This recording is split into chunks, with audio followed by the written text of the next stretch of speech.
Hi everybody, I'm Herb Kroon, and today we're going to talk about a play on the Best of Broadway. And we're talking about a play because it's being produced at the Ted Paul Theater on February 20th to the 27th and February 17th to the 19th. The play is Dracula.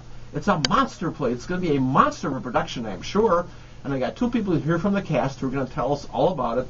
So stay with us as we talk about Dracula on today's edition of the Best of Broadway. I'll be right back.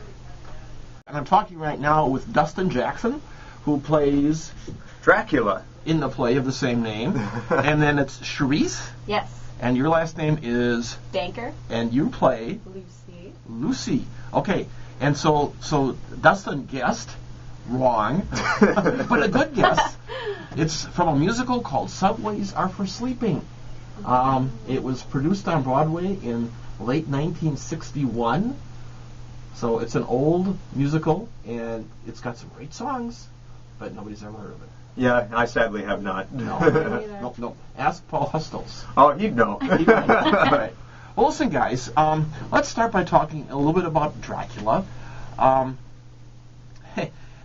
all know. I know in essence what Dracula is about, but I really don't know the storyline.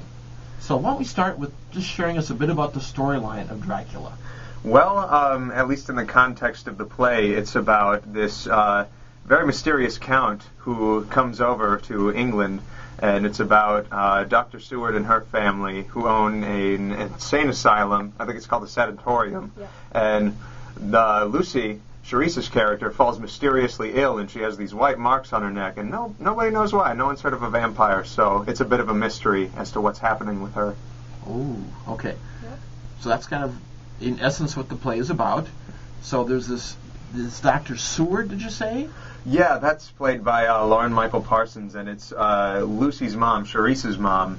And what she does is, once she can't figure out what's wrong with her daughter, she commissions someone who you may have heard about, Van Helsing, to come over. And who's to Germany. Yeah. Okay. And so he comes over, and it basically, when he shows up, it turns into a whodunit, but with a vampire in the mix. And that vampire is you. Yes, okay. It is.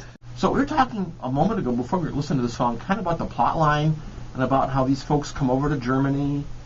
And oh, it's actually England. It's all in England. Yep, it's all in England. Even though isn't Count Dracula from? He's from Transylvania. It's this fictional country that's between Romania and Russia. Oh, it's not fictional. Is it not? It's real. Is it? Oh yes. Oh wow. I was told by many people it was fake. But it's a region. Oh. So it's not a country, but it's a region. Oh, okay. Yes. Oh, yes. I just learned something. There you go. I won't say what goes on there. But anyway, so he's in England. Yes. All right. Yep, he's in England because of the invention of the airplane. One of the stipulations of being a vampire is that you can't leave your native soil. You always need to go into the earth, where I guess it's not really specific, but he's in Transylvania and he can't leave. He needs Transylvanian dirt. And with the invention of the airplane, he's able to cart over some dirt from Transylvania and sleep in England where he could not before. Oh. Yeah. Okay. All right. So, Charisse, in preparing for this play, and you're Lucy, was it?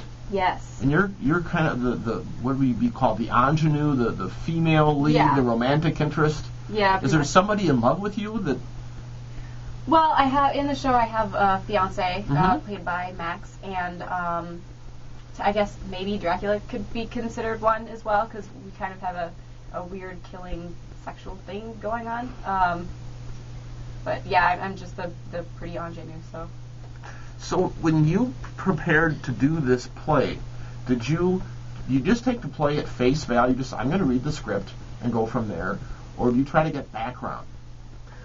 We actually have a dramaturg who's given us tons of background on, well, at least my character. I don't know about Charisse for Lucy, but she's approached me and we've had several coffee dates just to give me some of the history behind Vlad the Impaler, who is the inspiration for Dracula.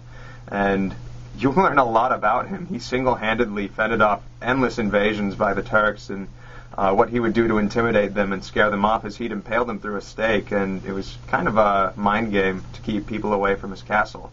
So he was a brute before he even turned into a vampire. Now, wait, was this a real person? Yes, it was a real person. So there really was a Vlad the Impaler? Yep. Yeah, there was. Wow. And And so he pretended that he was a blood-sucking person, or what? No, I don't think it was ever, until Bram Stoker wrote the novel, he was never associated with being a vampire. It's just, I think, this is me completely guessing, but I think Bram Stoker just took a really infamous, bloodthirsty person from history and just decided to make them the vampire, and he chose Vlad the Impaler because of his incredibly bloody past. Oh my goodness. So how does Lucy get involved with Dracula? Well, Dracula buys the estate right across the way, and actually Lucy's best friend Mina is visiting. And this is in England? Yes, in England. All and right. He attacks Mina first and kills her, and she becomes a vampire. She's my best friend. And once she's dead, he starts attacking me. And so, and since we're just right across the way, we're easy access to the country. When she's dead, she's really dead, or is she alive during the day and dead at night, or how does that work? This is your friend we're talking about, right? Yes. Mina, at night, she becomes a vampire. During the day, she sleeps in her coffin. So. Oh, my goodness. Okay, well, you know what? I think it's time for another song. Tell us how you meet Dracula in the play. Well, when the play starts, we've already met, and she's kind of hypnotized by me because I do that to women. It's kind of my thing. Yes, I know how that is. Yeah. All right. And then you kind of fall for the guy? Yeah, well, he puts me under this spell, I guess. Yes. And I guess we introduce him. I talk about a bad dream I have, which is when we kind of first hear about you, I think. Mm-hmm. And then the first time we see you is right after that. You come in, and I'm hypnotized, and everyone else is like, ooh, he's scary. And, well, you kind of command the stage, I think. Okay. All right. And then what happens from there? When you first meet her, is that when... Do you have to do a long relationship with her before you try to get blood out of her, or how does all that work? The conflict comes from me wanting to suck her neck dry, and everyone around kind of suspects that there's a vampire around when Van Helsing shows up, and so she's not left alone for a single moment, and I have to work a few magic spells to get things done. Okay. And then does somebody come and save you? Yeah, well, everyone kind of does. Van Helsing, my mom, and Max all do. They fend him off, and they end up... Oh, I'm not going to say what happens in the end, I guess. No, you don't want to. No. Okay. But, yeah. Well, good. And our guests are Dustin and Charisse. And Dustin, why don't you give us those performance dates again? Yes, the performances are starting February 17th, and they run to the 27th. The exact dates are February 17th through 19th, and the 24th through the 26th at 7:30 p.m., and then we'll also be having matinee performances at 2 p.m. on the 20th, 26th, and 27th. So, Charisse, how about the phone number for the box office phone number? You can call 507-389-6661. And online? MSUtheater.com. There we go. Yeah. We did better that time. The first time around we tried that, we didn't do so well, but I think we did better this time. Okay. I'd like to know what it's like to audition for a play at MSU, because, you're all in an apartment, you know each other. Is there a lot of competition for roles? How does that work? I'm a bad person. The second I step into an audition, every person there is my enemy. They're all my friends outside of an audition, but once an audition starts, I wish the very worst upon them. Aww. Sure, so about you? I'm different. I hope everyone does well. I don't know. I think that if you're meant to get the role, you'll get it, and if not, well, better luck next time. And what if there's a role you really want? They really want this role. Silence. I don't know. I still will. I mean, if you're not cast, then maybe you're just not ready for it yet. Maybe you'll get it later. Okay. I don't know. I'm very optimistic. I'm sorry. Okay.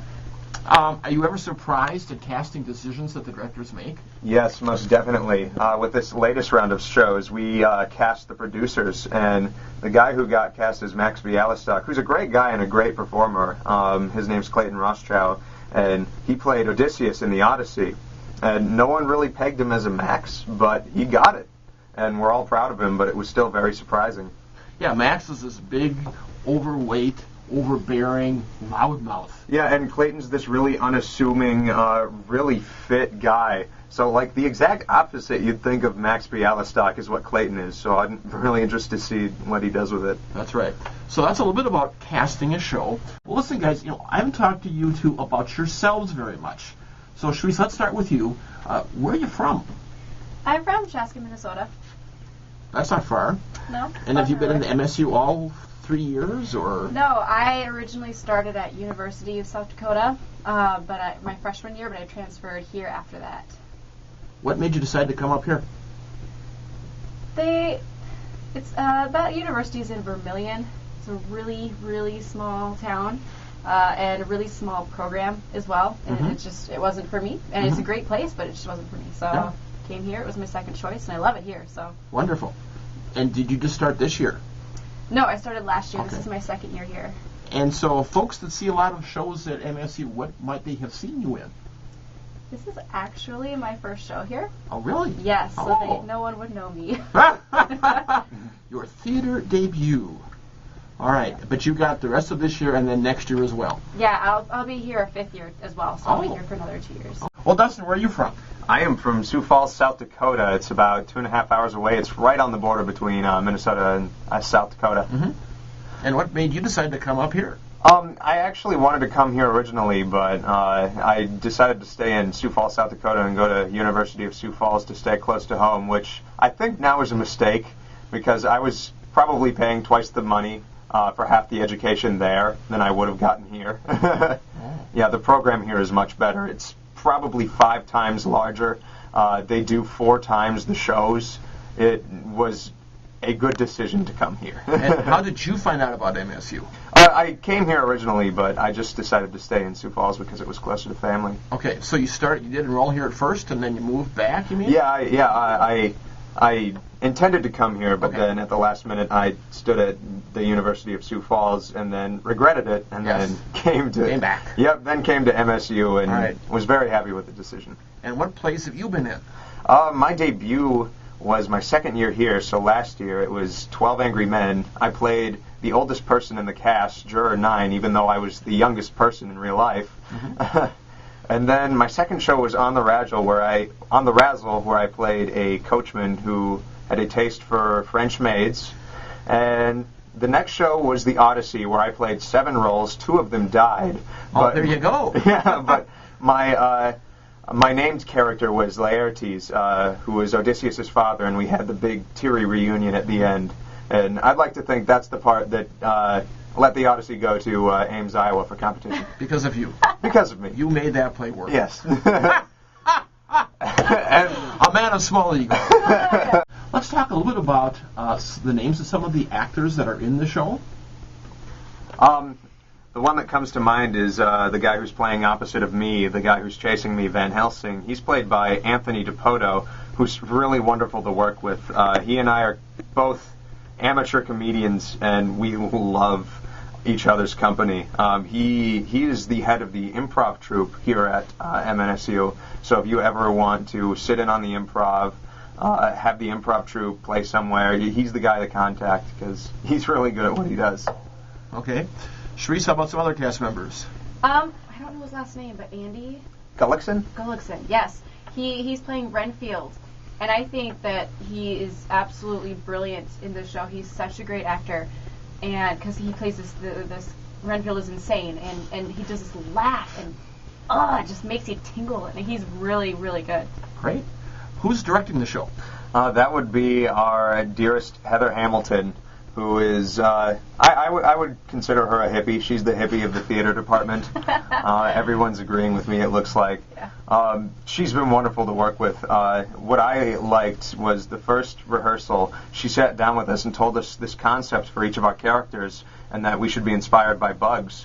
And the one that she gave me, was the praying mantis, and she wanted me to embody that physically. And so if you see me on stage, which I hope you will, buy tickets now, they're available at msutheater.com. When you see me, all of my movements are based on the physicality of a praying mantis. Ooh, interesting. Yeah. That's an interesting insight. Okay. Scenic design. Who does the sets? That would be Katie Phillips. I haven't really met her. I don't know much about her. However, her set is beautiful, and it's not even done yet. She has this really interesting beehive? Yeah, beehive kind of deal going on. That stretches all the way up to the ceiling, and it just makes the whole thing very menacing. Yeah, and it plays in with the other people in the cast, because we have people who are cast just to be crazy people, and this honeycomb structure of the set extends all the way to the ceilings, and you can peer into the honeycombs and see these crazy people absolutely freaking out at certain points in the play. Interesting. It looks really scary. Wow. Yeah. Okay. Costumes and lighting. Oh, that is, costumes are done by Nicole Pilara, which I've loved doing. We just got done making molds of my teeth, and that was an incredibly fun process. It's hard to speak with them, so they might not be in all the time, because they are gigantic. Really? But she's made everyone look sensational. She has, and she's been sick for the past week, but she's there, and she's still working, and I keep telling her, go home, and she says, no, this is too important. And she's a really good worker. The show must go on. Yes. And lighting. Lighting is done by the nationally renowned Steve Smith. He's an award-winning lighting designer who absolutely dazzles everyone that he meets, and he brings a life to the show that would not be there with anybody else. I feel awesome being in any light he puts me into. Cool. Dracula kind of reminds me of this set of novels and movies that have come out recently. Twilight? I really hope we don't attract the Twilight crowd, because that's not what Dracula's about. No. It's what Dracula is basically about is, you have that sexual male figure, but the point is that it's so perfect that has to be a monster behind it. Or else, if it's just that boring male, sparkly type that just sweeps you off your feet, there's nothing deeper to it. So what's the sexuality of Dracula that you're talking about? The sexuality of Dracula, I think, and I've talked with this to several people, is that he's the perfect man. He's physically fit perfectly. He can woo absolutely anyone he wants to, and he never dies. There's everything unnatural about him, but he's the perfect sex figure. He's tall, dark, and handsome, but he's a monster. Ooh. There needs to be that danger behind it, whereas in Twilight there is absolutely no danger, and if you're a vampire, all you do is sparkle in the sun. Well, Lucy, how do you feel about that attraction issue? The attraction issue? Yeah, how was Lucy attracted to Dracula? Well, actually I studied the novel Dracula last year, and we talked a lot about this too.